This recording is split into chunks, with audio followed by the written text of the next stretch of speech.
دوستوں، ہماری گھڑی 10:30 بجا چکی اور بر صغیر میں اس وقت انڈیا پاکستان میں 8:30 اور 9 بجا چاہتے ہوں گے۔ چند ہی لمحوں میں ہم لائیو ہو رہے ہیں اور صاحب یہ چلیے ہم لائیو ہو گئے۔ رنگ منچ کینیڈا کی ملٹی کلچرل فخریہ پیشکش آوارگی و دانش میں آپ سب کا خیر مقدم۔ ساری دنیا میں آباد میرے کرم فرماؤ دوستوں، عزیزوں، شاگردوں اور فینز کو جاوید دانش کا کینیڈین آداب، میری جبین عقیدت سلام کہتی۔ ٹورانٹو کی ایک ابرآلود صبح ہے، 1 ڈگری کی ٹھنڈک، رات بھر کی رکتی پڑتی برف نے ہر سو ایک سفید چادر سے بچھا رکھی ہے۔ مسکرائیے کہ گھنٹہ بھر کے لیے صحیح آپ جاوید دانش کے ساتھ ہوں گے۔ آج کا ایپیسوڈ میرے دل کے قریب ہے۔ آج آپ کی ملاقات محترم عدنان حقی بھائی سے ہوا چاہتی ہے، جو ٹورانٹو میں مقیم، مسیساگا میں مقیم ہیں، اور ان کی خوش بختی ہے کہ حضرت شان الحق حقی مرحوم کے صاحبزادے ہیں۔ مجھے یہ افتخار حاصل ہے کہ حقی صاحب میرے سینئر موسٹ علیگ تھے اور تھیٹر کے مینٹر تھے۔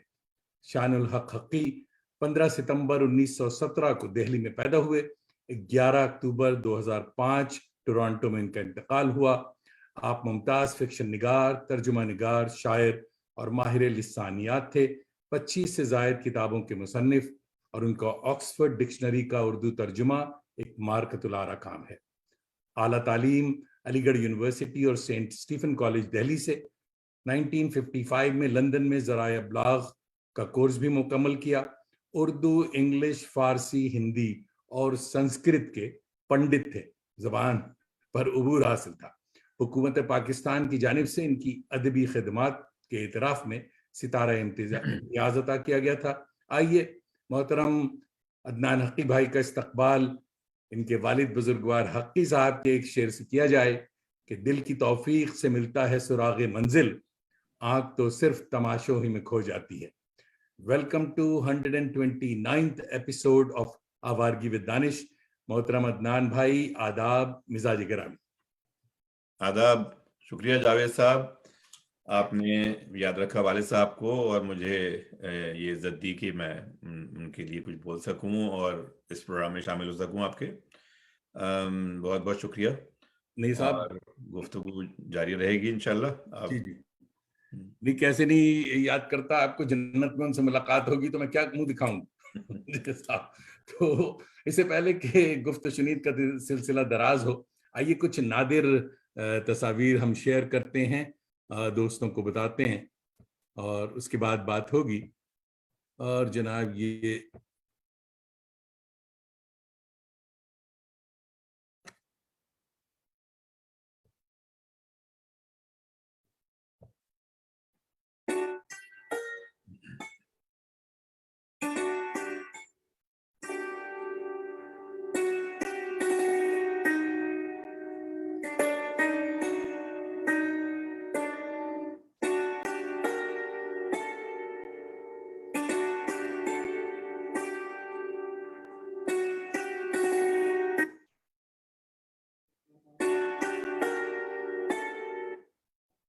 خوش آمدید۔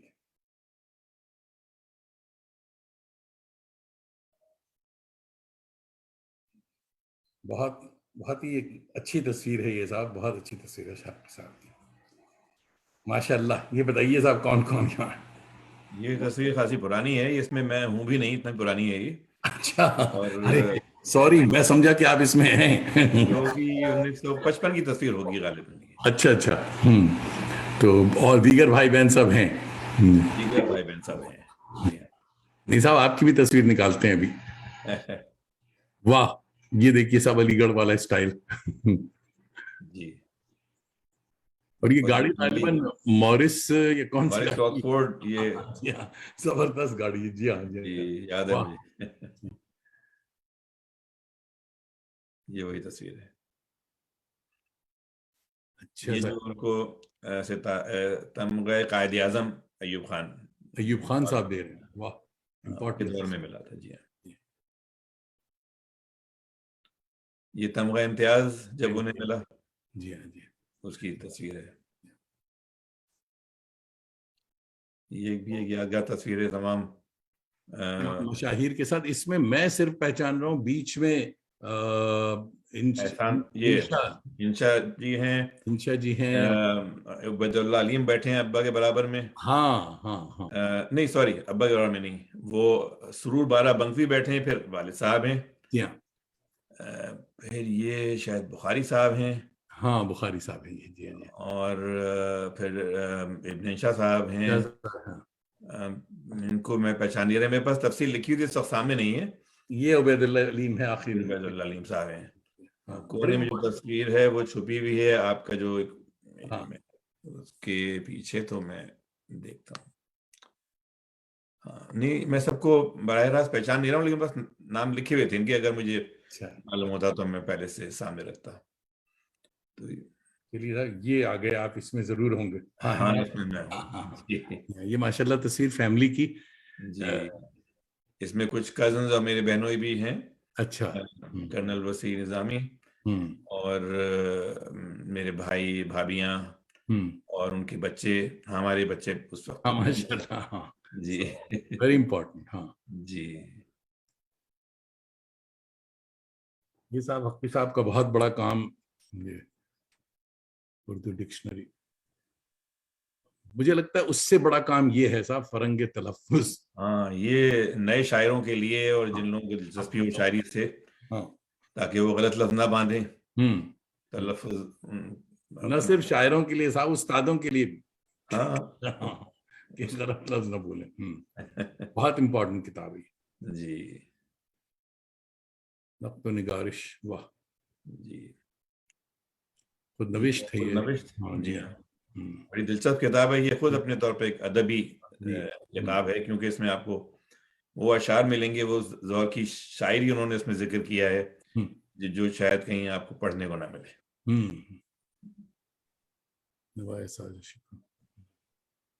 یہ ان کا ابھی جو مجموعہ کلام, یہ نوادر ظفر کی, بہادر شاہ ظفر کی شاعری سے انتخاب ہے.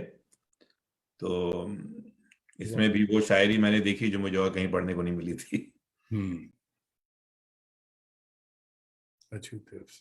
افسانوں کی کا مجموعہ ہے.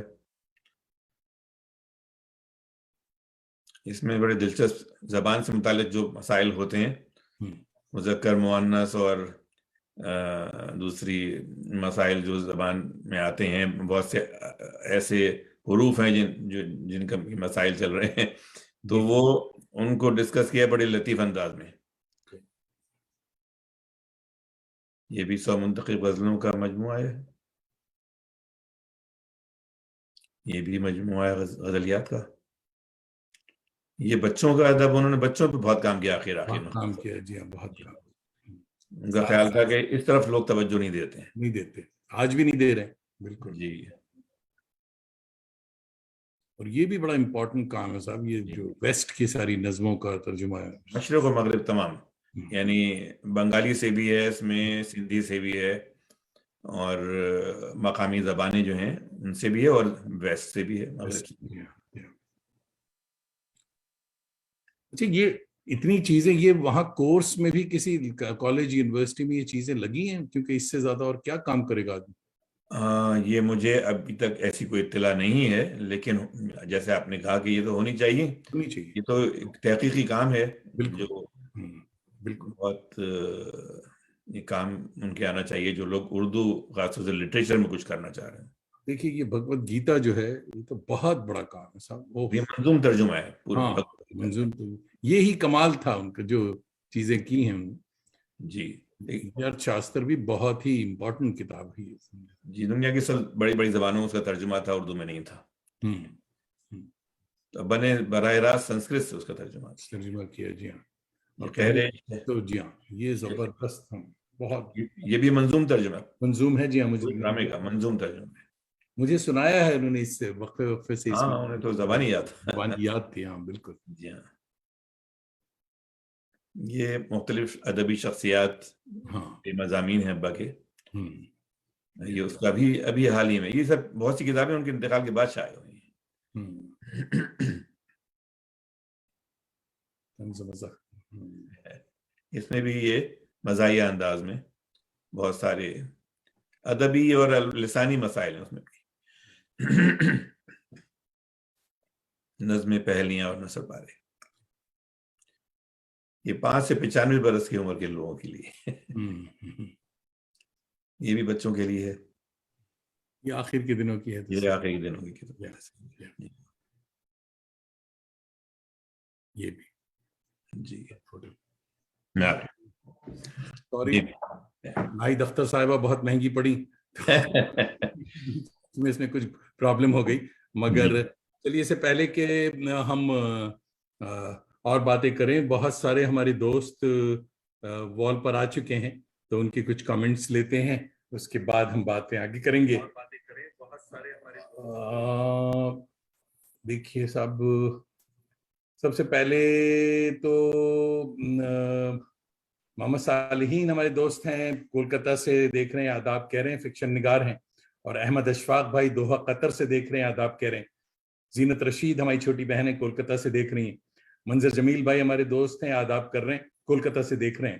زبیر شاداب بھائی علی گڑھ سے دیکھ رہے ہیں اور کہہ رہے ہیں آداب، آج آپ نے ایک عالم ماہر لسانیات اور یہ ساری، اور کیونکہ علی گڑھ کے تھے یہ ساری باتیں وہ بتا رہے ہیں. صادقہ ناصر صاحبہ ٹورانٹو سے دیکھ رہی ہیں، آٹوا سے، آداب کہہ رہی ہیں، بہت قابل قدر مہمان.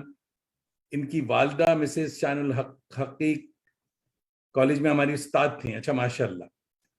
اور جیسے جیسے امان اللہ ساغر صاحب کولکتہ سے دیکھ رہے ہیں، آداب کہہ رہے ہیں.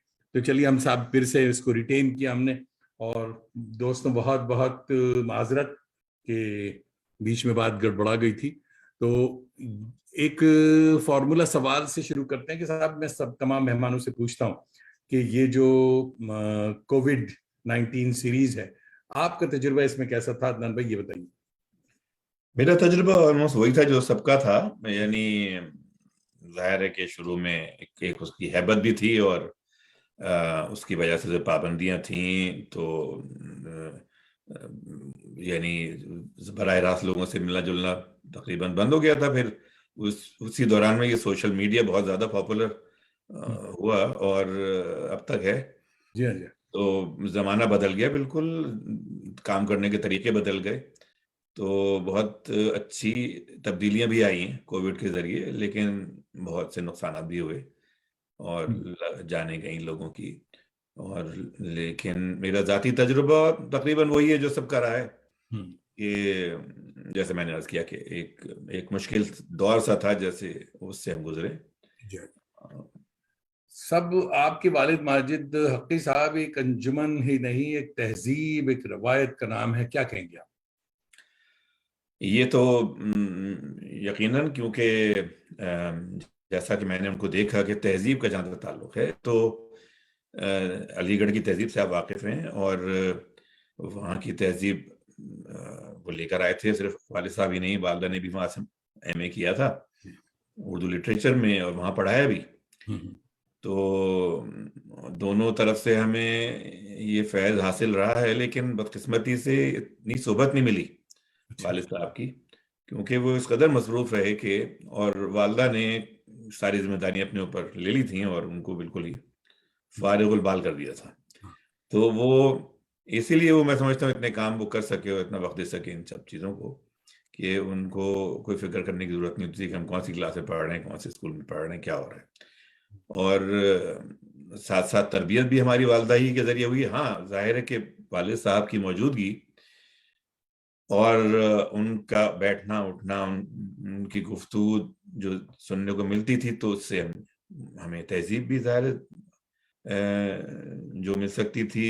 میں سمجھتا ہوں کہ جتنا بھی ہم اس کو ایبزارب کر سکتے تھے کیا، لیکن کاش کے اور موقع ملتا تو ہم شاید اور مہذب ہوتے یا اور ادب میں بھی کچھ زیادہ دلچسپی ہماری بڑھی بھی ہوتی. جتنی بھی ہے وہ والدہ صاحبہ کی وجہ سے.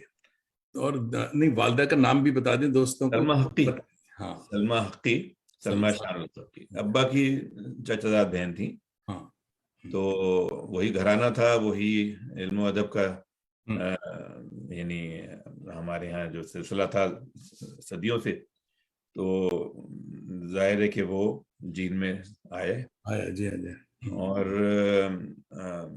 پھر یہ کہ وہ خود استاد تھیں اردو کی اور علی گڑھ میں آپ کے کیونکہ تعلق علی گڑھ سے اور بہت سے لوگ ہیں جن کا علی گڑھ سے تعلق ہے جو اس میں اس وقت شامل ہیں جی وہ اس بیچ میں تھیں جو پہلا بیچ جس میں خواتین بی اے کی کلاسز جن کی شروع ہوئی تھی جی ہاں اور وہ لڑکیاں بیٹھتی تھیں پردے کے پیچھے اور استاد جو تھے وہ دوسری طرف سے بیٹھ کے پڑھایا کرتے تھے یہ وہ دور تھا تو وہ اس بیچ کی ہیں جس میں کہ جس سال کی پہلی بی اے کی کلاسز شروع ہوئی تھی وہاں پر علی گڑھ میں اور صفیہ اختر جانثار اختر صاحب کی جو بعد میں جن سے شادی ہوئی وہ ان کی روم میٹ تھیں تو وہ بھی ایک ادبی شخصیت تھیں ان کے خطوط آپ پڑھ لیں تو ادب پا رہے ہیں وہ تو پھر اب اماں نے ان پہ کتاب بھی لکھی صفیہ اختر پہ شہیدان وفا کا خون بہا کیا اس کا نام واہ تو وہ ایک بہت بڑا مضمون ہے کتابی صورت میں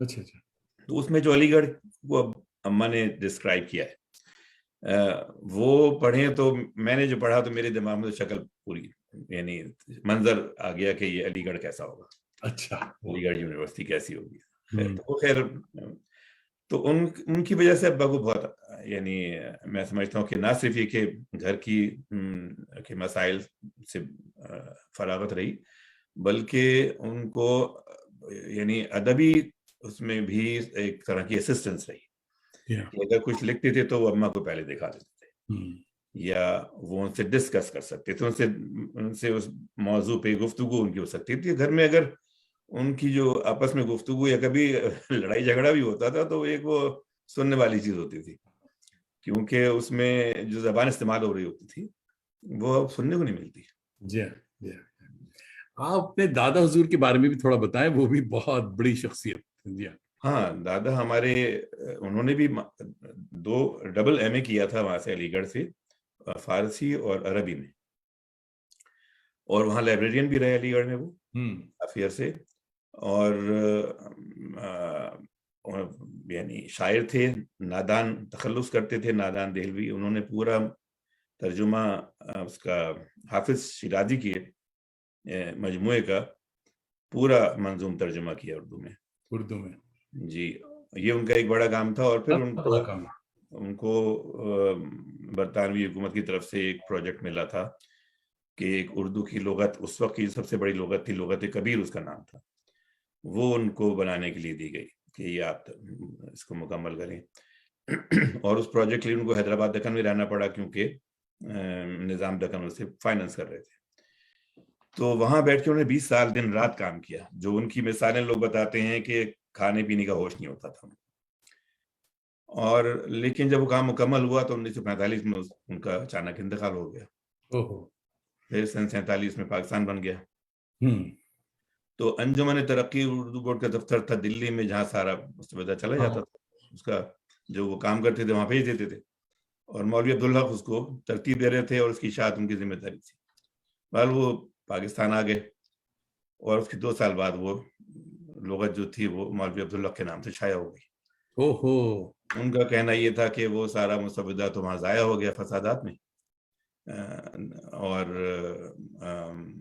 یہ تو میں نے دوبارہ کام کیا ہے تو بہت لوگوں نے اس پہ شور بھی جن لوگوں نے اپنی آنکھوں سے دیکھا تھا انہوں نے بہت اخباروں میں لکھا کہ یہ 20 سال کا کیا ہوا کام کیسے 2 سال میں ہو سکتا ہے لیکن بہرحال تو وہ ابا کو میں نے کبھی اس معاملے پہ ہم لوگوں سے تو کم از کم کوئی شکایت کرتے ہوئے میں نے نہیں دیکھا یہ تو میں نے ادھر ادھر پڑھا تو مجھے معلوم تو لیکن یہ کہ وہ بہت بڑا کام وہ کر گئے تھے جو کہ بدقسمتی سے ان کے نام سے نہیں شائع ہو سکتا نہیں شائع ہوئے میرے خیال میں نویس تھے ان کی دعا ہے یا ان کی انسپریشن تھی جو حقی صاحب نے پھر پورا کیا اسے یہ کام جو ہوگی یقیناً ہوگی حالانکہ ابا کو بھی ان کا ساتھ کم ملا کیونکہ ابا صرف 2.25 سال کے تھے تو والدہ کا انتقال ہو گیا ان کی ہماری دادی کا اور جو کہ نواسی تھیں ڈپٹی نذیر احمد کی تو یعنی ہمارے ابا کے جو دادا کے چچا تھے دادا کے بھائی تھے ان کی شادی ہوئی تھی ڈپٹی نذیر احمد کی بیٹی سے تو اس طرح سے ان کے خاندان سے بھی ہمارا سلسلہ چل رہا تھا اچھا تو ابا کو پالا ان کی پھوپھی نے تو ظاہر ہے کہ والد صاحب کے ساتھ نہیں رہے, پشاور میں یعنی 8ویں جماعت تک وہیں رہے اپنی پھوپھی کے پاس, اور پھر اس کے بعد دلی آئے اور پھر وہاں والد صاحب کے ساتھ رہا ہوگا کچھ, پھر یونیورسٹی چلے گئے تو دور ہو گئے, تو اتنا ان کو صحبت ان کو بھی اتنی زیادہ نہیں ملی اپنے والد کی, لیکن ایک انسپریشن ضرور ملا. انسپریشن تھی, ہاں پورا. ہاں, لیکن ابا کا جہاں تک میں نے اماں کے مضامین میں دیکھا ہے کہ کیونکہ وہ ساتھ ہوتی تھیں, اوپر نیچے کی منزل میں رہتے تھے, کہ ابا جب یعنی کھیلتے کودتے پھرتے تھے, یعنی منڈیروں پہ بھاگ رہے ہیں, اس دور میں انہوں نے ایک پورا ایک قلمی رسالہ اپنے ہاتھ سے لکھا تھا جس میں اپنی شاعری تھی اور اپنے مضامین تھے. اور پھر میٹرک میں انہوں نے کتب کی سیر, ایک بہت مشہور نظم ہے ان کی, وہ انہوں نے جب وہ میٹرک میں تھے جب انہوں نے لکھی تھی, تو یہ ان میں کچھ قدرتی صلاحیت تھی جو بہت ہی شروع سے یعنی ظاہر ہو گئی تھی کہنے. تو یہ رہا, تو وہ ابا کو کوئی یعنی جیسے کہنا چاہیے کہ والدہ کی تربیت نہیں ملی, پھوپھی نے لاڈ پیار بہت کیے ہوں گے, ظاہر ہے کیونکہ بن ماں کا بچہ ہے تو انہوں نے زیادہ خیال کیا ہوگا. تو جو میں محسوس کرتا تو نہ سننے کی عادت نہیں تھی ان کو, کیونکہ ان کو کبھی نہ سننی نہیں پڑی تھی. تو براہ راست جو رشتے ہوتے ہیں نا کہ والد بہن بھائی ایک تھے, وہ 17 سال کی عمر میں انگلینڈ چلے گئے, کبھی واپس نہیں آئے پڑھنے کے لیے چلے گئے تھے, تو وہ بھی شاعری کرتے تھے, اور انہوں نے بلکہ پاکستان کے قومی ترانے جب لکھے گئے تو اس میں انہوں نے بھی بھیجا تھا لکھ کے, اور وہ فائنل سلیکشن تک پہنچا تھا. تو وہ ان کو یہ براہ راست جو رشتے تھے وہ نہیں ڈیل کیے انہوں نے, یعنی والدہ کے ساتھ رہے نہیں, والد کے ساتھ رہے نہیں, بھائی کے ساتھ رہے نہیں. تو یعنی میں سمجھتا ہوں کہ یہ ایک ان کی زندگی میں کوئی کمی تھی جو رہ گئی, میں سمجھتا ہوں. آپ صاحب ڈپٹی نذیر احمد کی بات کر رہے ہیں, دنیا بہت چھوٹی ہے. ڈپٹی نذیر احمد کے پڑ پوتے جی جناب محمود احمد صاحب نیو یارک سے دیکھ رہے ہیں. جی, اچھا, شاہد احمد دیلوی صاحب کے بیٹے. جی ہاں, محمود ہمارے بڑے اچھے دوست ہیں, اور محمود بتا رہے ہیں کہ حقی صاحب مجھ سے بہت محبت کرتے تھے آخری دنوں تک, اور نیو یارک آئے تو مجھ سے ملنے ضرور آتے تھے, بہت ہی خوبیوں کے مالک تھے. تو یہ دیکھیے صاحب. اور زبیر شاداب بھائی ہمارے علی گڑھ سے دیکھ رہے ہیں, کہہ رہے ہیں نادان صاحب کا دیوان حافظ کا ترجمہ بے حد فصیح ہے, ہم نے حافظ کو نادان صاحب کے ترجمے سے سمجھنے کی کوشش کی, نادان صاحب کے ساتھ بابا اردو نے زیادتی کی تھی. جی ہاں. اسد فیصل فاروقی بھی دیکھ رہے ہیں علی گڑھ سے, آپ کو آداب کہہ رہے ہیں, اور کہہ رہے ہیں کہ بہت عمدہ گفتگو چل رہی. اور وقار رئیس بھائی ہمارے دوست ہیں جو کہ پکرنگ ٹورانٹو سے دیکھ رہے ہیں, کہہ رہے ہیں کہ بہت اچھا پروگرام چل رہا ہے. تو آگے ہم بڑھاتے ہیں اس کو کہ کچھ لوگوں کا خیال ہے صاحب کہ ہم لوگ شان الحق حقی کو بھولتے جا رہے ہیں, جو کہ عام طور پر اردو کے قلمکاروں کا المیہ ہے. آپ کو کیا لگتا ہے؟ دیکھیے, ابا عوامی مقبولیت کے آدمی تو تھے ہی نہیں, نہ انہوں نے کبھی شوق تھا. وہ جو بھی کام کرتے تھے اس نظر سے کرتے نہیں تھے کہ عوام میں مقبول ہو.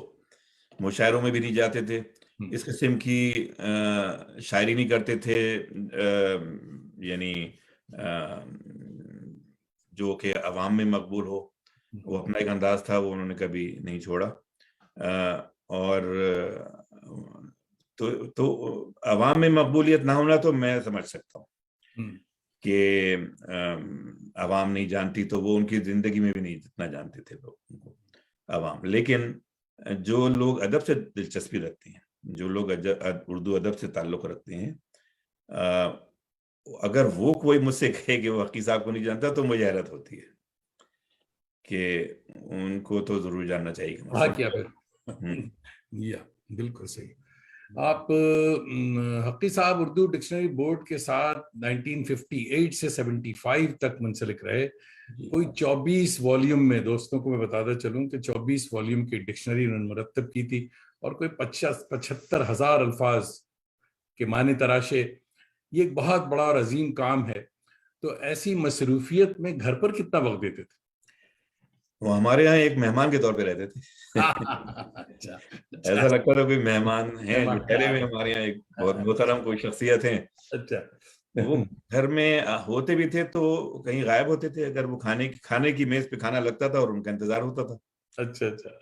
جب تک وہ آئیں گے تو کھانا کوئی کھانا شروع نہیں نہیں کر چلے سکتا. گا. ہاں نہیں. جب وہ محمود. آتے تھے ہاں. تو وہ چھت کی طرف دیکھ رہے ہوتے تھے اور کہیں سوچ میں گم دماغ ہوتے. کہیں اور. ہاں جی جی. تو اب ان سے ہم بات کیا کریں, ہاں. تو ان سے گفتگو ہماری بہت کم ہوتی تھی. جی جی. اچھا, اور جیسے ہی وہ, اس کے علاوہ ہر وقت ان کی آنکھ سے کتاب لگی ہوتی تھی, کتاب. ہاں بالکل. کبھی فارغ نہیں دیکھا میں نے. یعنی کبھی میں نے ان کو, ہاں یہ ضرور ہے کہ کبھی ان کو شوق ہوتا تھا باغبانی کا, تو پھول پودے لے کر آئے اور گھر میں لگے ہوئے ہیں, اور خوب انہوں نے جناب کیاریاں بنا رہے ہیں اپنے ہاتھ سے اور سب کچھ کر رہے ہیں. پینٹنگ کا شوق ہو گیا تو خوب پینٹنگ کا سامان اٹھا کے لائے, خوب گھنٹوں لگے ہوئے ہیں, کمر ٹیڑھی کر دی ہو, پینٹنگ میں لگے ہوئے ہیں. خطاطی کا بہت شوق تھا, خطاطی بہت اچھی کرتے تھے, اور موجود بھی ہیں ان کے کئی یعنی خطاطی کے نمونے. تو یہ سب, لیکن وہ سب چیزیں ایسی تھی جن میں ہمارا کوئی دخل نہیں تھا. محمود کہہ رہے ہیں, یہ بھی سن لیجئے کہ ایک مرتبہ کہنے لگے کہ محمود تم عمر میں مجھ سے بہت چھوٹے ہو مگر رشتے میں میرے ماموں لگتے ہو. تو شان صاحب بہت شاندار شخصیت تھے. اور صادقہ ناصر آٹوا سے کہہ رہی ہیں کہ مسز اسلم فاروقی صاحبہ Urdu government college for women Karachi سے بھی آپ کا کوئی تعلق تھا. اچھا, یہ کوئی سوال کر. جی 25 سال پڑھایا وہاں پہ. ہاں, تو صادقہ صاحبہ انہوں نے 25 سال وومنس کالج میں پڑھایا ہے. فرقان محمد صاحب دیکھ رہے ہیں لکھنؤ سے, اور آپ کو آداب کہہ رہے ہیں. تو آپ نے بتا دیا کہ روزمرہ کی زندگی میں حقی صاحب انٹریکٹ کیا کرتے تھے, کیسے کرتے تھے. مختصراً میں نے ذکر کیا, ایسا نہیں ہے, کبھی کبھی میں یعنی میری ہر بڑا بدقسمتی آدمی ایسا ہی ہوتا ہے صاحب. نہیں, میں سب سے چھوٹا تھا گھر میں, تو جب تک میں نے ہوش سنبھالا تو وہ بہت زیادہ مصروف ہو چکے تھے. بڑے بھائیوں سے میں نے کبھی پوچھا ہے کہ بھائی آپ لوگوں کے ساتھ کیا سبق گزرتا تھا. ان کے ساتھ کرکٹ بھی کھیلتے تھے, کبھی ان کے ساتھ بیٹھ کے کتابیں پڑھتے تھے, ان کے ساتھ پڑھ کے سناتے تھے کتابیں, ان کو کہیں لے کے جاتے تھے گھمانے پھرانے یا فلم دکھانے. تو اس زمانے میں, لیکن 1958 میں جب سے انہوں نے ترقی اردو بورڈ سے متعلق ہوئے, وہ پھر وہ بہت مصروف ہو گئے. دن میں تو ان کا اپنا کام تھا جس سے کہ گھر چلتا تھا, یعنی گورنمنٹ سروس تھی, بعد میں ٹیلی ویژن کارپوریشن تھی, لیکن وہاں سے نکل کے وہ سیدھے ترقی اردو بورڈ چلے جاتے, رات گئے تک وہاں کام کرتے رہتے تھے, ہفتہ اتوار ان کا وہیں گزرتا تھا. تو ہمارے ساتھ کیسے وقت گزرے گا. تو وہ میں کیونکہ سب سے چھوٹا تھا تو میرا وقت اور کم گزرا. جی. مشتاق احمد نوری صاحب سینئر فکشن نگار ہیں اور ہمارے بڑے اچھے سینئر دوستوں میں ہیں. مشتاق بھائی دیکھ رہے ہیں پٹنہ سے, اور آپ کو سلام کہہ رہے ہیں. تو یہ بتائیے, کیا کینیڈا آ کر حقی صاحب خوش تھے؟ وہ ہر ایسی جگہ خوش ہوتے تھے جہاں انہیں کام کرنے کی فرصت ملے. تو وہ وہاں بھی یونائٹیڈ, انہوں نے ٹیلی ویژن کارپوریشن سے ریٹائر ہونے کے بعد یونائٹیڈ ایڈورٹائزر صرف اس لیے وہاں کی قبول کر لی ملازمت. ان کے دوست تھے محمود صاحب جن کی وہ کمپنی تھی, کہ ان پہ کوئی پابندی نہیں ہوگی, کب آ رہے ہیں کب جا رہے ہیں کیا کر رہے ہیں. تو میں ایک دن ان کے دفتر گیا تو میں نے دیکھا کہ ایڈورٹائزنگ ایجنسی ہے اور دفتر میں ان کی کتابیں ہی بھری ہوئی ہیں میز پہ, اور شیلف میں کتابیں بھری ہوئی ہیں, اور لگ رہا ہے کہ وہ تو کچھ اور اپنا دبی کام کر رہے ہیں وہاں بیٹھے ہوئے. میں نے ڈرتے ڈرتے پوچھ لیا, میں نے کہا ابا یہاں دفتر کا کام آپ نہیں کرتے؟ دفتر کہاں ہے؟ میں نے کہا دفتر کا کام نہیں. کہنے لگے دفتر کا کام تو میں صبح 2 گھنٹے میں نپٹا دیتا ہوں. اچھا. تو وہ اپنا, اور ان کے اوپر ہی پابندی نہیں تھی کہ کب آ رہے ہیں کب نہیں آ رہے, کس وقت آ رہے ہیں. تو وہ دیر تک اپنا کوئی کام کر رہے ہیں تو صبح دیر سے دفتر چلے گئے.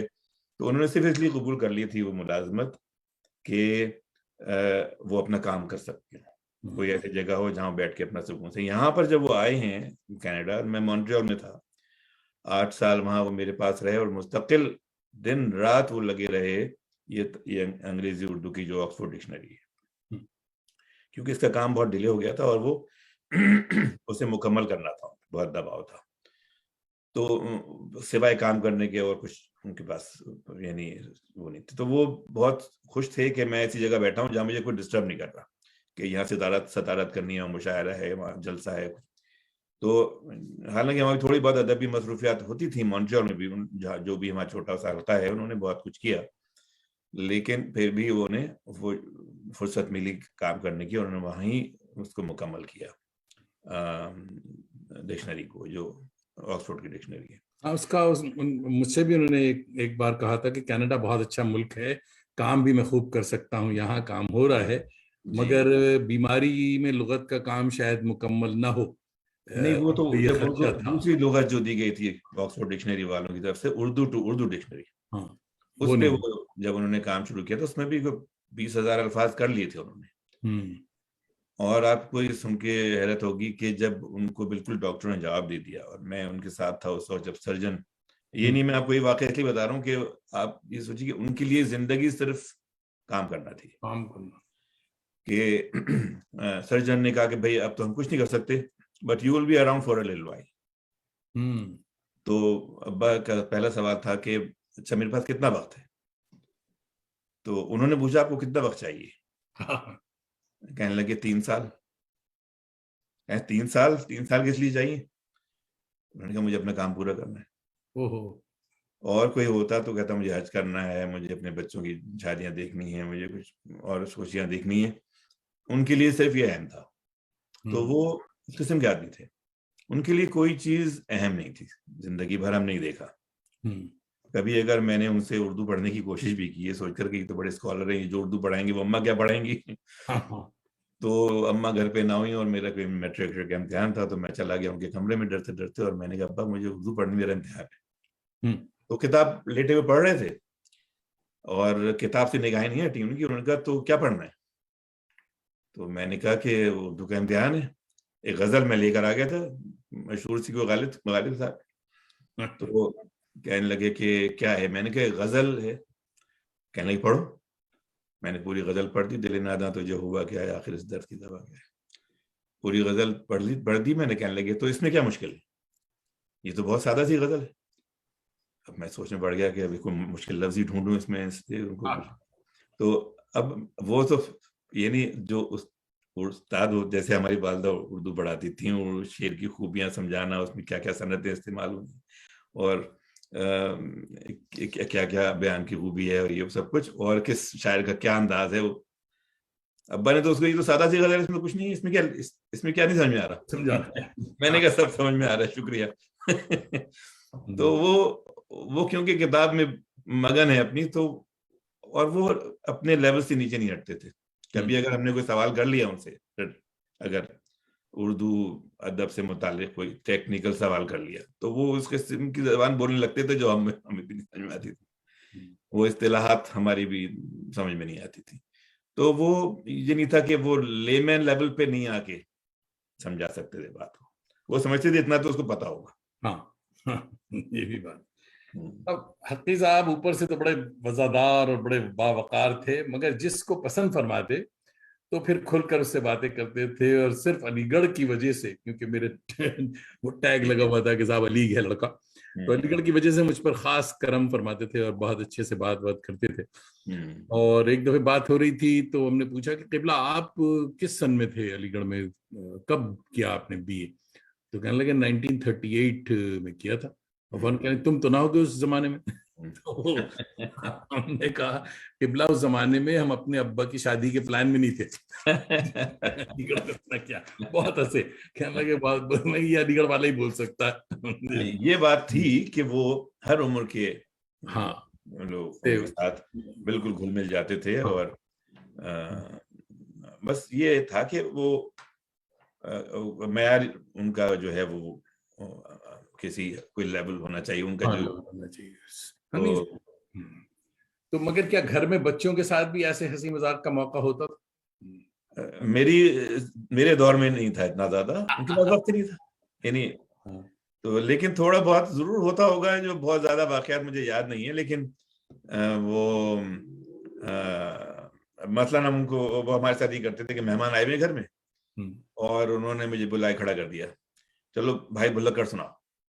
اچھا، اب مہمانوں کے سامنے جناب وہ بڑی مشکل ہوتی تھی، یا فلاں چیز کی نقل کر کے دکھاؤ، یہ بڑی اچھی نقل کرتا ہے فلاں، اچھا نقل کر کے دیکھو عدنان۔ اب وہ میں کھڑا ہوا ہوں, شرم آ رہی ہے مجھے. تو خیر وہ ویسے وہ بڑے خوش مزاج آدمی تھے, بہت خوش. جو ہم دیکھتے تھے ان کو لوگوں سے گفتگو کرتے ہوئے اور سب کچھ, تو ہمیشہ بہت اچھی طرح سے خوش مزاج سے بات کرتے تھے, لیکن بڑے باوصول آدمی تھے اس معاملے میں کہ اس معاملے میں نہیں کہ کس وقت سونا ہے, کس وقت اٹھنا ہے, کس وقت کھانا کھانا ہے, بلکہ گھر میں ٹیلی فون, بجلی, گیس یہ سب سرکاری طور پہ ملی ہوئی ہوتی تھی, مفت ہوتی تھی, لیکن فون میں تالا لگا ہوتا تھا کہ مس یوز نہ ہو. ہر وقت ڈانٹ پڑ رہی ہوتی تھی کہ بجلی کیوں کھلی ہوئی, یہاں کی روشنی کیوں نہیں بند کی, تو ہمیں ڈانٹ ان چیزوں میں پڑتی تھی. تو یہ بڑی اس معاملے میں وہ سخت تھے. یہ گاڑی استعمال نہ ہو, گاڑی بچوں کے لیے نہیں ہے, یہ کام کے لیے. ہم تو چپ چاپ, اچھا, اور منٹوں میں تیار ہو جاتے تھے. ابھی ہوتا تھا گھر سے دفتر سے آ کے, اور وہ اگر وہ اپنے کھانا وانا کھا کے نائٹ سوٹ پہن کے وہ لیٹ گئے اور کتاب انہوں نے اپنی آنکھوں سے لگا لی, اب ہم سمجھ رہے ہیں اب نہیں کہیں جائیں گے, یہ ہم نے چپ چاپ گاڑی کی چابی نکالی اور نکل پڑے. انہیں اچانک یاد ہے, ارے مجھے جلسے میں جانا تھا, اور 3 منٹ میں تیار ہو کے باہر کھڑے, تو گاڑی ہے نہیں. پھر جو ڈانٹ پڑتی تھی, تو وہ یہ بھی خوب ان کا یہ تھا کہ کچھ پتہ نہیں ہوتا تھا کس وقت 1 منٹ میں کھڑے ہو جائیں, تیار ہو جائیں جانے کے لیے. حفیظ صاحب نے بچوں کے لیے بہت کچھ لکھا ہے, بہت, اور مگر جو ایڈورٹائزنگ والی بات آپ بتا رہے ہیں, تو اس زمانے میں ان کا ایک جملہ کسی انشورنس کمپنی کے لیے انہوں نے لکھا تھا کہ صاحب اے خدا میرے ابو سلامت رہیں.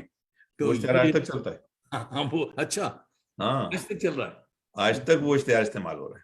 اصل میں انشورنس کا کام ایسا ہوتا تھا کہ لوگوں کو یہ بتانا پڑتا تھا کہ بھئی آپ مر گئے تو آپ کے بچوں, تو مرنے کی بات لوگوں کو اچھی نہیں لگتی تھی کہ میرے مرنے کی بات کر رہا ہے انشورنس. تو انہوں نے ایک ایسی بات کہی کہ اے خدا میرے ابو سلامت رہیں. بہت اچھی. تو وہ بات یعنی انشورنس کمپنی کو ایسی اچھی لگی اور لوگوں کو کہ وہ آج تک استعمال ہوتا ہے وہ اشتہار. اب اس پہ یہ آج تک تو یہ تو اچھا خاصا ایک ذخیرہ جمع ہو گیا. رائلٹی کتنی ملتی ہے یہ بتائیے؟ رائلٹی کوئی نہیں ملتی, کیونکہ ان کا یہ ہوتا تھا کہ کتاب پبلشر کو دے دی انہوں نے کہ بھئی چھاپ لو, مجھے اتنی کاپیز دے دینا, باقی تم جانا تمہارا کام جانا. انہیں پیسوں سے کوئی دلچسپی نہیں ہوتی تھی. کبھی انہوں نے کوئی بینک بیلنس نہیں بنایا, کبھی انہوں نے اچھی ملازمتوں پہ رہے, لیکن انہوں نے اچھی طرح سے رہے, یعنی رہنا سہنا اچھا شوق تھا ان کو, گھر کی سجاوٹ کا, فرنیچر اچھا ہو, مہمانداری کا بہت شوق تھا. لیکن یہ کہ پیسے بنا لوں, زمین خرید لوں, ان چیزوں میں دماغ نہیں ان کا چلتا تھا.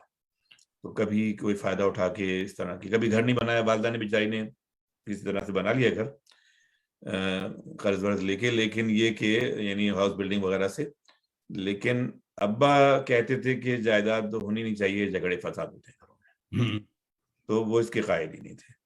تو ان کو اس سے بھی دلچسپی نہیں ہوتی کہ وہ سوچتے تھے میں نے کتاب لکھی ہے لوگوں تک پہنچ جائے, مجھے پیسے ایسے کوئی دلچسپی نہیں. تو وہ پیسے کبھی نہ لیے, نہ کبھی ہمیں آج تک کبھی کسی سے ملتے ہیں. ان کے بعد بھی جو کتابیں چھپی وہ ہم نے بھی ان سے یہی کیا کہ ہم نے کہا بھائی ہم کو اتنی کاپیز دے دیں تاکہ ہم لوگوں میں کو دے سکیں, لائبریریز کو دے سکیں, یہاں وہاں دے سکیں. اور میرے بھائی ہیں شایان, وہاں پاکستان میں PIA میں پائلٹ تھے, تو وہ انہوں نے یہ سارے کام, کیونکہ وہاں رہتے تھے, وہ کتابیں جو ان کے بعد چھپی ہیں والد صاحب کے انتقال کے بعد, ان کی ذمہ داری انہوں نے. اور یعنی وہاں تو پاکستان میں یہ نا کہ ہر ان چیزوں کے لیے آپ کو کہنا پڑتا ہے کہ بھائی ان کے نام سے کوئی سڑک ہونی چاہیے, تو پھر اسلام آباد میں ایک سڑک ان کے نام پہ رکھی گئی. اور یعنی لائبریریز میں کارنر بنایا گیا ان کے لیے, اسلام آباد لائبریری میں کارنر جہاں ان کے سارے تمغے وغیرہ اور کتابیں وغیرہ ان کی وہاں سجی ہوئی ہیں. تو یہ سب کام ہمارے بھائی جو ہیں شایان انہوں نے کیے, کیپٹن شایان صاحب. تو کیونکہ وہ ہیں بھی ذرا کرتا دھرتا اور ہم سے مختلف ہیں, اور وہ اور ان کے پاس وقت بھی تھا اور وہ وہاں موجود تھے, تو انہوں نے یہ سب چیزیں سنبھالی, ذمہ داریاں یہ انہوں نے. واہ. اب گلناز اعظمی صاحبہ ہماری دوست ہیں, یہ مصر سے دیکھ رہی ہیں, اچھا اور ازہر میں یہ اردو اور ہندی کی ٹیچر ہیں، ٹرانسلیٹر ہیں، اچھا وہاں سے دیکھ رہی ہیں. اور محمد فیروز کولکتہ سے دیکھ رہے ہیں، آپ کو آداب کہہ رہے ہیں. جی اور شکریہ. صاحب ترجمے کا جو کام کیا ہے عقی صاحب نے، وہ ایک انمول ذخیرہ، بہت بڑا کام جو ہے وہ بھگوت گیتا کا ہے. اور ارتھ شاستر جو ہے حکومت اور سیاست پر، آچاریہ چانکیہ کی سنسکرت کتاب. جی دوستوں کو بتاؤں کہ یہ سنسکرت سے ڈائریکٹ ترجمہ ہوا ہے، جو کہ اردو میں میرے خیال میں ایسا کوئی کام نہیں ہوا، نہ جی ہوا پہلے اور نہ اب ہوتا نظر آ رہا. اور قہر عشق جو ہے شیکسپیئر کی وہ مثنوی اینٹونی کلیوپیٹرا پر، اس کا بھی منظوم ترجمہ، وہ جب ترنگ میں ہوتے میں کہتا تھا کہ قبلہ وہ ایک آدھ ڈائلاگ اس کی تو سنا دیجئے. تو اینٹونی کلیوپیٹرا کا اس بڑا شوق. ترجمے کے متعلق پروفیسر احمد علی صاحب کا کمنٹ تھا کہ اس کو پڑھ کے ایسا لگتا ہے کہ یہ اصل ہے، یہ اصل ہے. شیکسپیئر کا ترجمہ کیا. ہم نے بھی یہی کہا تھا کہ قبلہ یہ اصل ہے. شیکسپیئر سے اچھا. کم ملاقات ہوئی تھی آپ کی، بہت ہنستے تھے. کہنے نہیں بیٹا یہ اس کا ترجمہ ہے، تو بہت ہی اچھا ہے. اور اچھے سے مراد یہ کہ اس کا منظوم ترجمہ اتنا زوردار ہونا بہت بڑی بات. ہاں، اور اس کو اس طرح سے انہوں نے ڈھالا ہے کہ وہ کلچر کا فرق نہیں معلوم ہوتا. ہاں بالکل نہیں. ہمارے دوست ہیں فاروق انجینئر صاحب، جو اردو کے اچھے شاعر ہیں، اور یہ دیکھ رہے ہیں جے پور انڈیا سے. آپ کو سلام پہنچا رہے ہیں. وعلیکم السلام. اور شیکسپیئر کے دوسرے لوگوں نے بھی شیکسپیئر کے اس کام کا ترجمہ کیا، مگر کسی نے اس طرح سے واقعی نہیں کیا. اس کی تلاش مجھے ہے صاحب. آپ وہ کتاب مجھے ضرور میں آپ کو پیش کروں گا. دیجیے گا. ہاں اس کی کاپی کر کے دے دیجیے. کہا تھا حضرت نے، کہا بھی تھا کہ مجھے یاد دلانا تو میں تمہیں دے دوں گا. میں دوں گا. یاد دلانے پہ یاد آیا کہ بھول بھی جاتے تھے بہت. اور بھولنے کا یہ عالم کہ ایک دفعہ مجھ سے وعدہ ہو گیا کہ بھائی، ہم نے کہا قبلہ آپ کے ساتھ ڈیٹ ہے میری فلاں دن، اگلے ٹیوزڈے کو، میں یاد بھی دلا دوں گا اور آ رہا ہوں، میں آپ کو پک کروں گا، پھر ہم لوگ جائیں گے ڈنر لنچ کے لیے. تو کہنے لگے ہاں آ جانا. اب میں رہ رہا تھا پکرنگ میں، اور میں اوشوا ڈرائیو کر کے صبح گیا، تو 11:30 بجے میں پہنچ گیا. وہاں بلڈنگ، یعنی اپارٹمنٹ بلڈنگ تھی میرے خیال میں. وہاں آپ رہتے تھے، کون تھا وہاں؟ میرے بڑے بھائی. بڑے بھائی صاحب تھے. ہاں. تو ہم نے نیچے سے فون کیا کہ صاحب خادم حسین حاضر ہے. کون؟ ہم نے کہا جاوید دانش. کہنے کون جاوید دانش؟ مروا دیا. ہم نے کہا صاحب آپ نے ابھی علی گڑھ والا جاوید دانش. کچھ سوچا، پھر کہا اچھا علی گڑھ والا، ہاں یاد آ گیا. ہم نے کہا آئیے حضور، میں نیچے انتظار کر رہا ہوں. کہہ لیں پھر 10 منٹ دو. ہم نے کہا میں 10 منٹ نہیں، آدھا گھنٹے آرام سے آئیے. تو خیر نیچے آئے، اور یعنی دن بھر پھر ساتھ رہے. بڑا زبردست وہ دن تھا، میری زندگی کا سب سے اچھا دن. کہ ان کو لیے میں ادھر ادھر گھوم رہا تھا اور لنچ کیا. ہم نے کہا کہاں لنچ کرنا ہے بتائیے. تو اس حوالے سے ایک لطیفہ آپ بھی سنا رہے تھے کہ صاحب وہ کوئی صاحب تھے.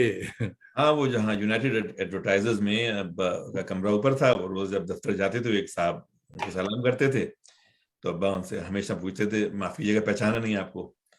میں ریاض ہوں، آپ کے اکاؤنٹس ڈپارٹمنٹ میں کام کرتا ہوں. اچھا چلے گئے. دوسرے تیسرے دن پھر ملاقات ہوئی، پھر انہوں نے وہی سوال کر لیا کہ معافی جگہ پہچانا نہیں آپ کو. تو یہ واقعہ انہوں نے مجھے مونٹریال میں سنایا. مجھے اتفاق سے وہ صاحب ملے. لیکن میں حیران تھا کہ وہ ہر دفعہ مجھ سے پوچھتے تھے کہ میں آپ کو نہیں پہچانا. پھر وہ ایک دفعہ کہیں انہوں نے وہاں سے ملازمت چھوڑ دی، اور 1-2 سال کے بعد کہیں کسی تقریب میں مل گئے ابا کو. تو ابا نے کہا رہے میاں ریاض کیسے ہو بھائی، خیریت سے؟ آج کیسے پہچان لیا؟ اس کو پہچان لیا. تو بھولنے کی عادت تو بہت تھی. وہ کہیں کسی کا شادی کا بلاوا آیا، اماں نے ان کو سمجھا دیا قریب رشتے داروں کا کہ بھائی ان کی شادی ہے فلاں دن یہ، اور وہ کہیں بیچ میں پھر آگے مٹھائی لے کر. اب ابا کہہ رہے ہیں یہ کس کی چیز کی مٹھائی ہے؟ صاحب بیٹی کی شادی ہے، آپ بلاوا دے گیا تھا میں. اچھا مجھے تو نہیں معلوم. اب اماں شرمندہ ہو رہی ہے کہ بھائی بتایا تو تھا. نہیں مجھے کسی نے نہیں بتایا. تو وہ اس قدر اصل میں یوں یادداشت ان کی بالکل اچھی تھی کہ وہ آخر وقت تک آپ کو غالب کی پوری غزل، آپ ایک شعر پڑھیں پوری سنا دیں گے. وہ پوری ظفر کی غزلیں سنا دیں گے آپ کو. اپنے شیکسپیئر کا پورا ترجمہ سنا دیں گے. شیکسپیئر کا ترجمہ صاحب میں جب بھی، میں خاص طور پہ وہ کرتا تھا کہ ہاں صاحب کوئی لفظ پوچھ لیں اس کے معنی اسی کو بتا دیں گے وہ آپ کو. تو یوں حافظہ بہت اچھا تھا. لیکن چیزیں بھول گئے. وہ بھائی بھلکڑ انہوں نے اپنے آپ پر ہی لکھی ہے اصل میں. تو وہ بالکل ان کی صحیح عکاسی ہے وہ. تو وہ یعنی اینک لگی ہوئی اور اینک ڈھونڈ رہے ہیں. ہم بھی نہیں ان کی طرف دیکھ رہے, ہم بھی تو ڈھونڈ رہے ہیں کہ اینک نہیں مل رہی, ابا کو دفتر کو دیر ہو رہی ہے. پھر اچانک نظر پڑی, ہم نے کہا ابا اینک تو آپ پہنے میں. ارے تو اس طرح. یا جوتے, یہ تو اماں نے اپنی مضمون لکھا, جوتے 2 مختلف پہن کے چلے گئے. تقریب میں اماں کی نظر پڑی تو دیکھا کہ دونوں جوتے تو مختلف پہنے ہوئے, لیکن شکر ہے کرانگے کے. تو اس طرح ذہن ان کا کہیں اور ہوتا تھا. ان کی کتابوں کو گھر والے کس طرح دیکھتے ہیں؟ یعنی ان کے بعد کتابوں کا جو ذخیرہ اتنا ہے تو وہ اس کا کیا ہوا؟ کتابیں بہت ساری. تو پاکستان میں جو ہماری پورے گھر میں لائبریری تھی, تو سب سے بڑے بھائی کے پاس ہیں کچھ کتابیں. کچھ کتابیں لائبریریز کو ڈونیٹ کر دی گئیں, کچھ بہت سی کتابیں ابا نے غالب لائبریری کو ڈونیٹ کر دی تھیں, جو بھی ان کے پاس ذخیرہ تھا. اور کچھ یہاں لے آئے تھے, تو کچھ میرے پاس ہیں, کچھ ہماری بہن کے گھر میں ہیں, کچھ ہمارے ایک اور بھائی ہیں یہاں پر ان کے گھر میں ہیں. تو اس طرح سے بٹی بھی ہیں کتابیں بھی. میرے پاس بھی ان کی اپنی تمام کتابیں نہیں ہیں, لیکن زیادہ تر ہیں. تو جو میں نے آپ کو بھیجی تھیں وہ سب ہیں میرے پاس, لیکن اس کے علاوہ بھی کتابیں ہیں جو میرے پاس, جن کی تصویریں میں نے بھیجی تھیں, اس کے علاوہ بھی ہیں جو میرے پاس نہیں ہیں. تو آپ ایک دن مجھ سے پوچھ رہے تھے کہ آباء و اجداد سے متعلق کہ کہاں سے تشریف لائے تھے, کہاں تعلق تھا, کیا تھا. تو ہمارے آباء و اجداد ترک تھے, اور علاء الدین خلجی کے دور میں ہندوستان آئے تھے. ان کا نام تھا آقا محمد ترک. گجرات میں رہے. وہ مشہور ہے کہ ان کے 100 بیٹے تھے, 101 بیٹے تھے. اور کتابوں میں لکھا ہوا ہے, کیوں شیخ عبداللہ محدث دہلوی کی جو تاریخ لکھی ہوئی ہے اس میں کا ذکر ہے کہ ان کے 101 بیٹے تھے, جو جن میں سے 100 جو تھے وہ کچھ جنگوں میں اور کچھ کسی ایک ہیبت ناک حادثے میں مارے گئے. وہ حادثے کا کوئی ذکر نہیں ہے اس میں. ایک بچے صرف معیز الدین, وہ دل برداشت ہو کے ان کو لے کے دلی واپس آ گئے. دلی میں ہی ان کا انتقال ہوا. پھر ان کی معیز الدین صاحب کی اولاد میں سے ہمیں ان کی 4تھی جنریشن میں شیخ عبداللہ محدث دہلوی آئے, جن کا بھی مزار دلی میں ہر سال عرس ہوتا ہے ان کا. انہوں نے 100 کے قریب کتابیں لکھی. 94 برس کی عمر تھی ان کی, انہوں نے جو پائی انہوں نے. اور اس زمانے میں حجاز جا کے رہے, وہاں کے علماء کے ساتھ وقت گزارا, اور انہوں نے بہت کتابیں لکھی. عالم تھے اس دور کے.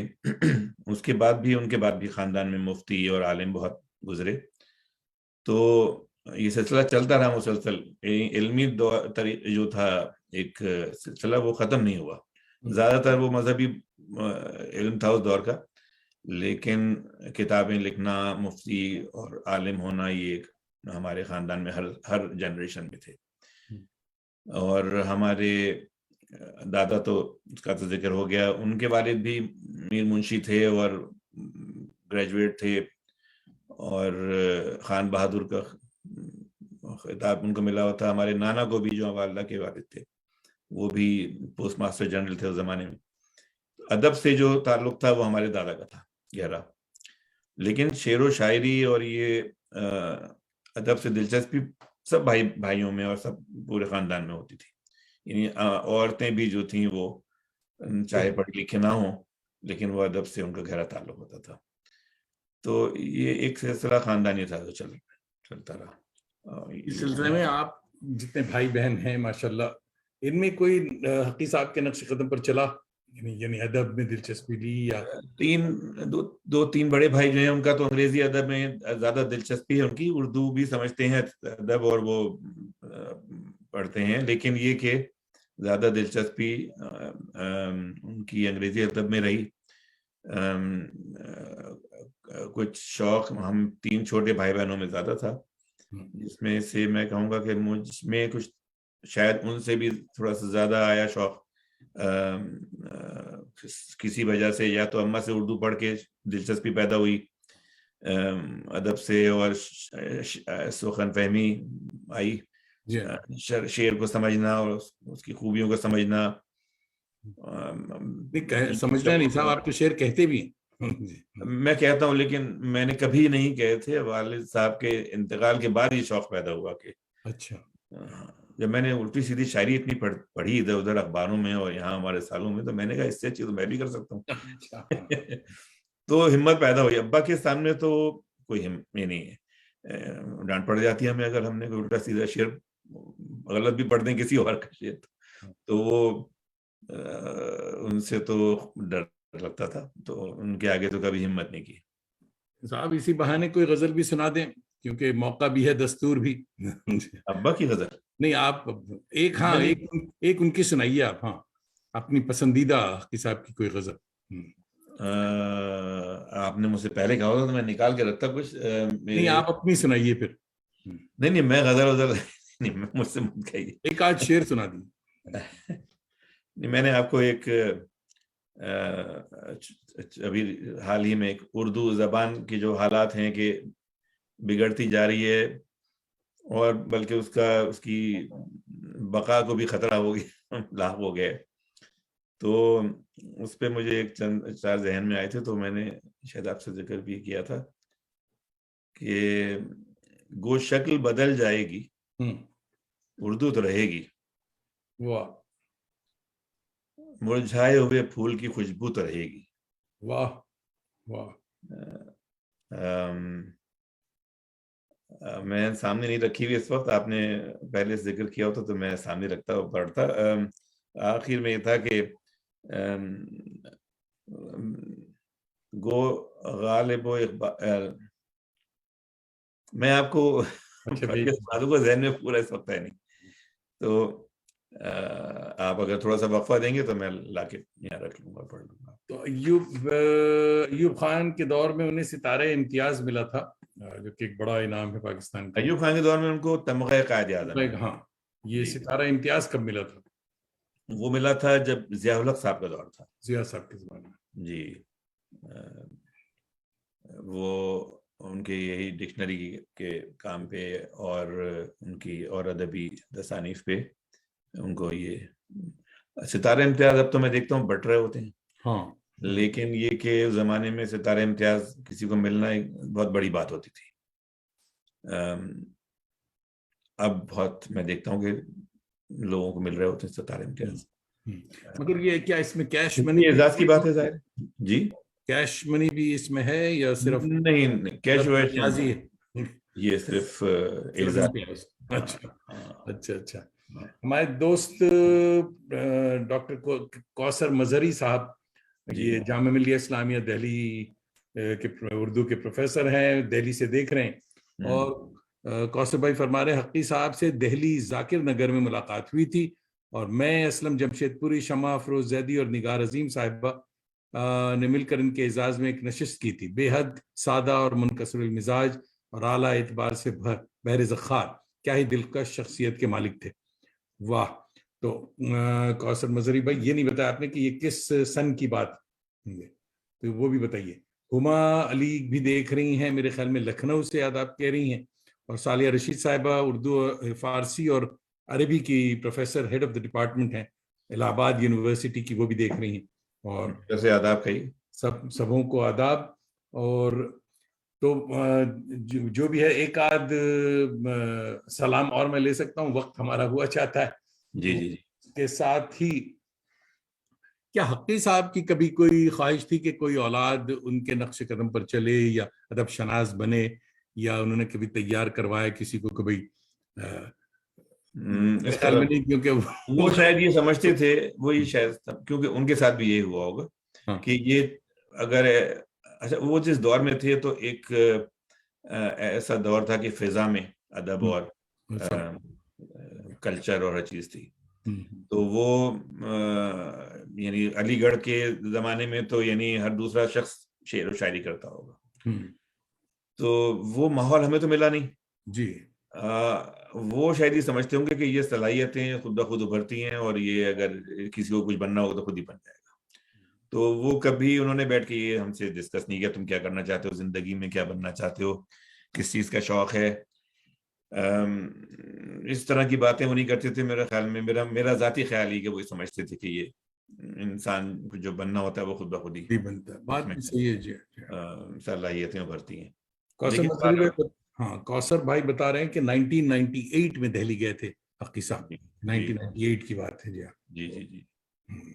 ہاں تو وہ اسی دور کی اسی وقت کا ذکر ہوگا کہ جب وہ واپس آئے وہاں سے, تو مونٹریال میں ہمارے یہاں کوئی مہمان آئے ہوئے تھے, مجھ سے بات چیت ہو رہی تھی, تو ان کو بتا رہے تھے کہ بھائی میں وہاں گیا تھا اور میں ایک جلسے میں تقریر کر رہا تھا, تو میں نے ایسے ذکراً کہا کہ اب میری عمر 81 برس ہو گئی ہے. تو جلسے کے بعد ایک صاحب میرے پاس آئے, کہنے لگے حقی صاحب آپ کی اچھی صحت کا راز کیا ہے؟ اچھا.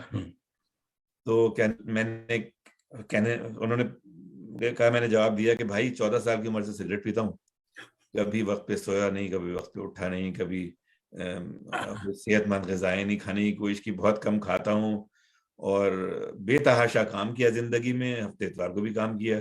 تو اب آپ ہی بتائیے کہ میں نے تو ہر حفظان صحت کے اصول کو توڑا ہے, تو اب آپ بتائیے کہ میری اچھی صحت کا راز کیا ہو سکتا ہے؟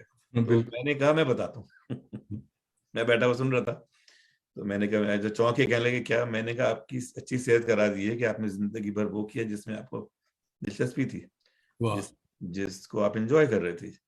تو یہ تو بہت بڑی نعمت ہوتی ہے انسان کی, کہ جو کام کر رہا ہو آدمی اس کو انجوائے کر رہا ہو. یہ بہت کم ہے, اور اس لحاظ سے تو خوش قسمت تھے بالکل جی, مگر ان کی ایک الگ اپنی دنیا تھی. مانا انہوں نے اس بات کو. ہاں مانا. اچھا ہاں, یہ اچھی بات ہے. تو